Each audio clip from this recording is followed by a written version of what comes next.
নির্মাণশৈলী, নান্দনিকতা আর আধুনিকতায় দেশের অন্যতম গাজীপুর কালিয়াকৈরের hi tech city park rail station. দৃষ্টিনন্দন এই রেল স্টেশনের নির্মাণ ব্যয় 50 কোটি টাকারও বেশি। গাজীপুর, সাভারের শিল্পাঞ্চল ও উত্তরবঙ্গের প্রতিদিন 10 থেকে 20 হাজার যাত্রী পরিবহনের উদ্দেশ্য নিয়ে 2018 সালে যাত্রা শুরু হয় দৃষ্টিনন্দন এই স্টেশনের। অথচ শুনশান নীরব পড়ে আছে বিলাসবহুল এই রেল স্টেশন। আধুনিক টিকিট কাউন্টার, সিগন্যাল পদ্ধতি, উন্নত মানের বিশ্রামাগার সবকিছু থাকলেও লোক নেই একটাও। বেশিরভাগ সময় এই স্টেশনটা ফুল ফাঁকা থাকে। আমি আসছি জয়দেবপুর যাওয়ার জন্য, এনে ঢুকছি কিন্তু ভিতরে ঢুকে লোক নাই। বিশাল এই স্টেশনে স্টপেজ একটি মাত্র লোকাল ট্রেনের, যার বরাদ্দকৃত টিকিটের সংখ্যা মাত্র 20টি। বিলাসী এই স্টেশনের মাসিক খরচ অন্তত 5 লাখ টাকা হলেও রেল কর্মীরা বলছেন এখান থেকে আয় হয় মাত্র কয়েক হাজার। বন্ধ, কোনো ট্রেন থামে না। রিন অ্যাডভান্সড, যার ব্রাইট লক টেকনোলজি সাধারণ পাউডারের তুলনায় দেয় দ্বিগুণ উজ্জ্বলতা। যাতায়াতের জন্য অনেক যাত্রী এখানে ভিড় করে, কিন্তু ট্রেন না থাকার কারণে তারা যাতায়াত করতে পারতেছে না। আমাদের এখানে 20টা টিকিট বরাদ্দ আছে, কিন্তু টিকিট দিয়ে যে স্টেশনের খরচ এটা হয় না।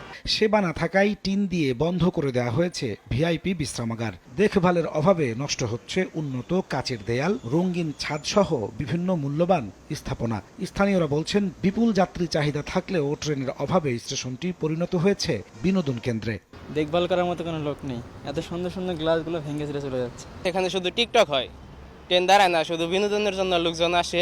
রেলওয়ে এখন বলছে কারিগরি জটিলতার কারণে স্টেশনটির পূর্ণ সেবা দেওয়া সম্ভব নয়। আন্তনগর ট্রেন স্টপেজ দেওয়া মানে ট্রেনের স্টপেজ সংখ্যা বৃদ্ধি হওয়া। আমরা ঘন ঘন স্টপেজটা আমরা অ্যাভয়েড করার চেষ্টা করি, তাতে ট্রেনের সময় বেশি লেগে যায় আর আমাদের অপারেশনাল অনেক ধরনের সমস্যা তৈরি হয়। একে রেলের পরিকল্পনাহীনতার চরম পর্যায় বলে মন্তব্য বিশেষজ্ঞের। রেলকে ঘিরে যে উন্নয়ন আমি বলবো অনেকটা বিক্ষিপ্তভাবে হয়েছে এবং সেখানে পরিকল্পনায় ত্রুটি এবং অপরিকল্পিত উন্নয়নের একটা চূড়ান্ত উদাহরণ আমি বলবো। মূল ভবন নির্মাণে 50 কোটি টাকা খরচ হলেও বিভিন্ন অবকাঠামো মিলিয়ে প্রকল্পের ব্যয় প্রায় 100 কোটি টাকা। সংস্কার আর লোকবল সংকটে এই মুহূর্তে সারা দেশে বন্ধ রয়েছে 130টি প্রয়োজনীয় রেল স্টেশন। অথচ বিপুল পরিমাণ টাকা খরচ করে বানানো এই বিলাসী রেল স্টেশন কোনো কাজেই আসছে না। যোগাযোগ বিশেষজ্ঞরা বলছেন বিলাসী এই সমস্ত স্টেশন কোনো কাজে না আসলেও প্রতি বছর লোকসান বাড়াচ্ছে রেলের। নাজমুস সালেহী, সময় সংবাদ, কালিয়াকৈর, গাজীপুর।